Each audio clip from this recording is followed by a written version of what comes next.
Welcome to Dr. K's Perspectives, where we explore the depths of philosophy.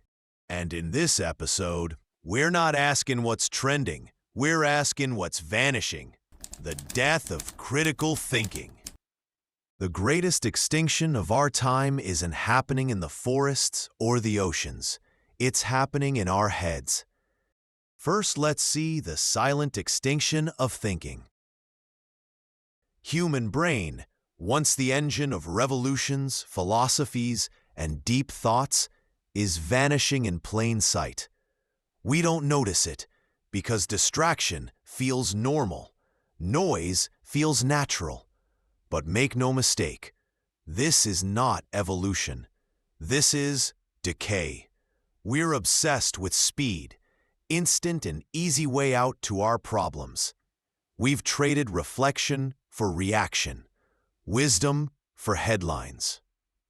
Our minds, once carved truth out of chaos, are now dulled by endless feeds that tell us what to feel. And here's the brutal reality.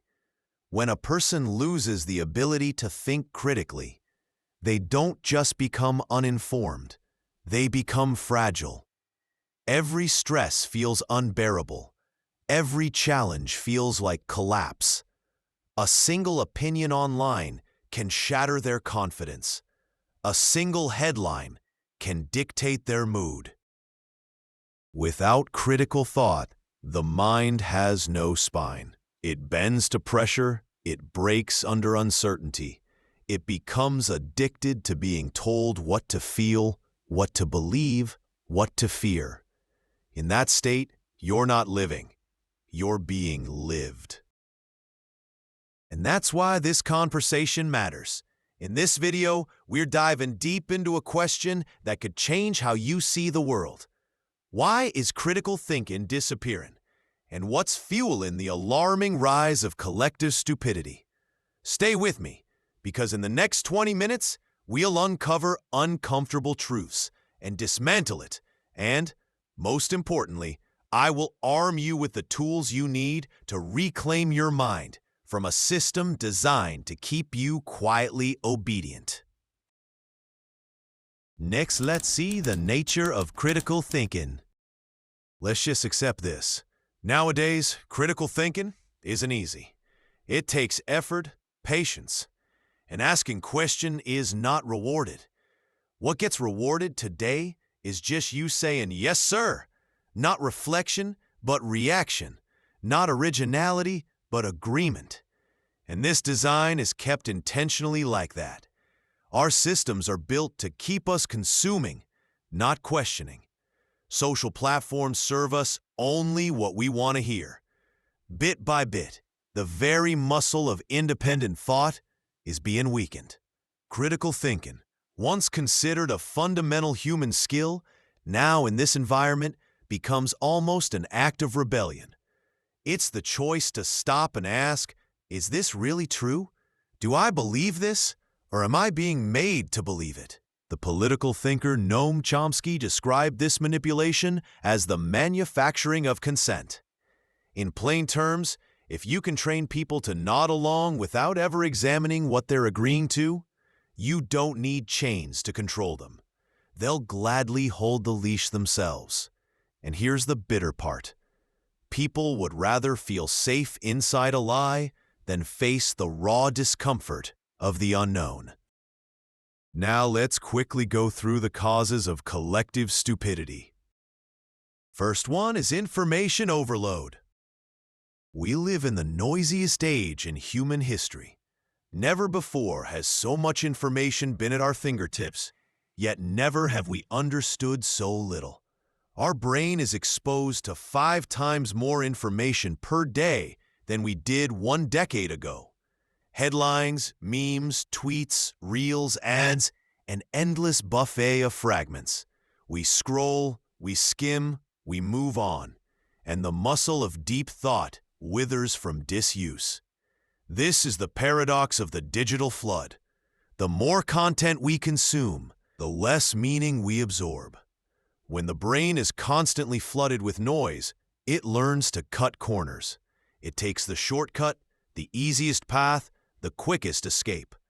Over time, this habit doesn't just affect how we scroll, it affects how we live.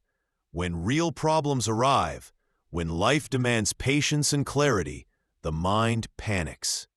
Instead of slowing down to think, it spirals. Anxiety takes over, not because the problem is impossible, but because the brain has forgotten how to wrestle with difficulty. Our minds can no longer sit still. We chase stimulation like addicts, refreshing feeds, searching for the next spike of novelty. And when confronted with real complexity, with ideas that require patience and struggle, we get restless. We click away. Be honest. How many of you already felt the urge to skip to the next video? That little itch in your brain saying, "This is too heavy, give me something easier." That's exactly how collective stupidity grows, by training us to run from deep thought. But if you're still here, still listening, then you've already resisted the trap. You've proven you're not just another mind lost in the scroll. So clap for yourself. You're choosing thought over noise. Another reason of decreasing attention span is the habit of reading is declining. Basic logic says critical thinking requires deep focus. You cannot reflect, analyze, or truly understand when your attention is fractured into fragments. The collapse of attention spans isn't just a joke anymore. It's a quiet tragedy. Because without the ability to go deep, we stay shallow. And shallow minds are easy to distract, easy to influence, and dangerously easy to control. If social media is killing attention, schools are killing curiosity. Our education system rewards memorization over imagination, obedience over exploration. It was never built to create thinkers. It was built to create workers. And just like algorithms, it conditions us to follow instructions instead of asking questions. Next reason is our own psychology traps us. The scariest part of this story isn't just what society does to us. It's what our own brains do to us. We are wired with shortcuts, little mental tricks meant to save energy. But those shortcuts often lead us straight into stupidity. Take confirmation bias, the instinct to cling to information that agrees with what we already believe, and to reject anything that doesn't. It feels safe, it feels validating, but it blinds us. Or groupthink, the subtle pressure to silence our doubts just to fit in. Whole crowds can march in the wrong direction, not because no one saw the danger, but because no one dared to speak up. And then there's fear, the most powerful trap of all. The fear of being excluded, of being ridiculed, of being the lone voice against the crowd. So people stay silent. They nod. They agree. And inside, their minds go in atrophy. These traps are invisible, but they shape everything. They turn us from thinkers into reactors, from individuals into copies. And the more we fall for them, the less human we become. Most people don't reject truth because it's complicated. They reject it because it's uncomfortable. Questioning your beliefs feels like questioning yourself, and the ego would rather cling to a lie than face that pain. That's why slogans spread faster than ideas. They comfort, they flatter, they demand nothing. Real truth demands courage, and most people would rather stay comfortable than be free. So far, we've seen the traps closing in from every side. Information overload that destroys depth. An education system that rewards obedience over curiosity. Social media algorithms that feed us comfort instead of truth. And our own psychology that keeps us running from discomfort.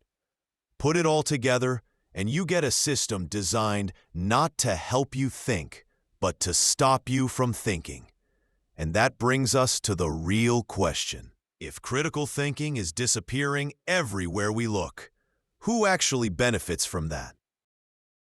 Well, just about everyone who wants to control you. Politicians love it because an uninformed voter is the easiest kind to convince. Why bother with real policies when a catchy slogan and a little fear-mongering will do the trick? Corporations? They're thrilled. Thoughtful consumers compare, question, and resist. But distracted ones? They buy fast, regret later, and then buy again. For business, stupidity isn't a problem. It's the business plan. And cultural institutions? Oh, they thrive on it. A society of independent thinkers would be messy, unpredictable, maybe even rebellious. But a society of obedient minds? That's smooth sailing. Let's be real. The world doesn't collapse when people stop thinking. The world profits. The only one who loses in this game is you. Once upon a time, human progress was built on dialogue.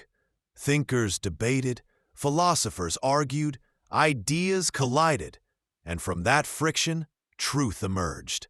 But today, dialogue is dying. We don't debate, we perform. We don't exchange ideas, we trade insults. We don't listen, we wait for our turn to shout. Scroll through any comment section and you'll see it. Outrage disguised as argument. Memes standing in for meaning. Canceling replacing conversation. Everyone's talking, but no one is actually listening. And here's the cruel twist.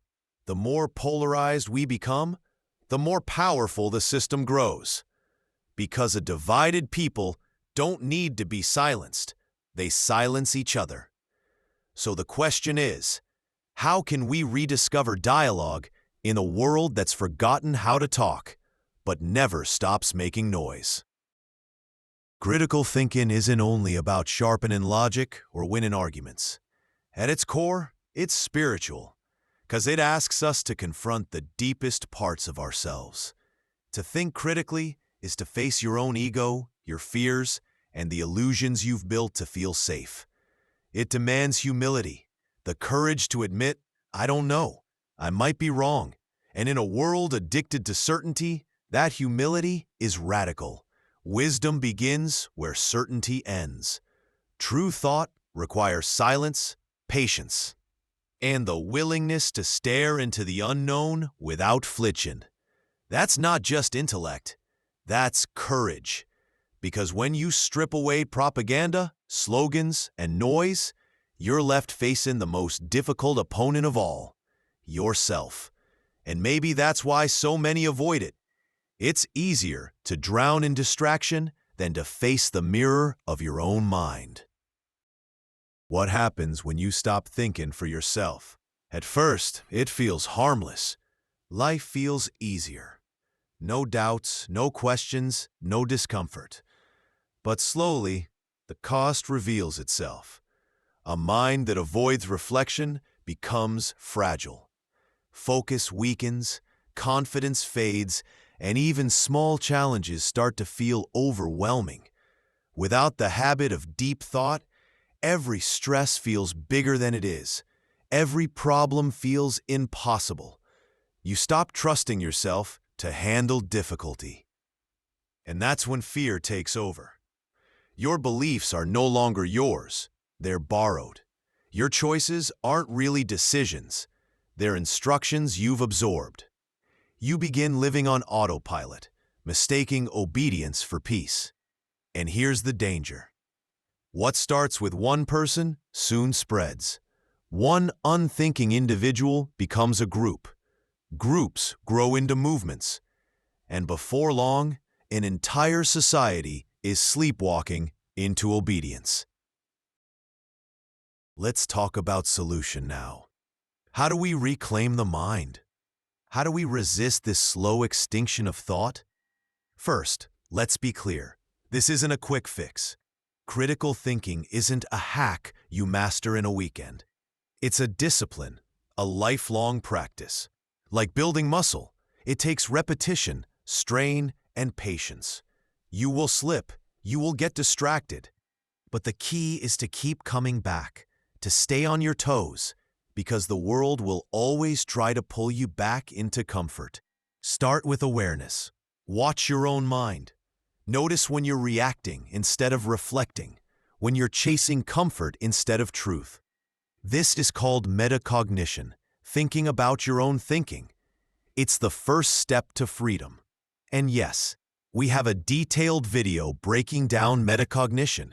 Check that out if you want to go deeper. Second, rebuild your focus. Read deeply. Not snippets, not tweets, but full works, ideas that demand your attention. Marianne Wolf calls this deep reading, and it rewires your brain for patience and comprehension. If reading feels impossible now, start small. 1 page, 1 chapter. Attention is a muscle, and every rep counts. Third, use mental models to cut through the noise. For example, Occam's razor, the simplest explanation, is often the best starting point. First principles thinking. Break things down to their core truths instead of relying on assumptions. The map is not the territory. Reality is always richer than the models we create of it. Each of these tools sharpens your clarity, and we've got individual videos that explore them in depth if you want to master them. Fourth, embrace philosophy not as abstract theory, but as a way of life. The Stoics taught us to focus only on what we can control. Socrates taught us the wisdom of admitting we know nothing. These aren't dusty ideas. They are battle strategies for the mind. And finally, seek out discomfort. Growth never happens in the comfort zone. Expose yourself to opposing views. Listen before you respond. Challenge your own certainty. True dialogue isn't about winning. It's about expanding. Remember this: the system wants you passive, scrolling, obedient. To pause, to think, to question, that is rebellion. It will be hard. It will take time. But step by step, page by page, question by question, you reclaim the one thing that makes you truly free: your mind. Finally, I have a line from Mahabharata by Krishna to Arjuna. It is better to live your own destiny imperfectly than to live an imitation of someone else's life with perfection.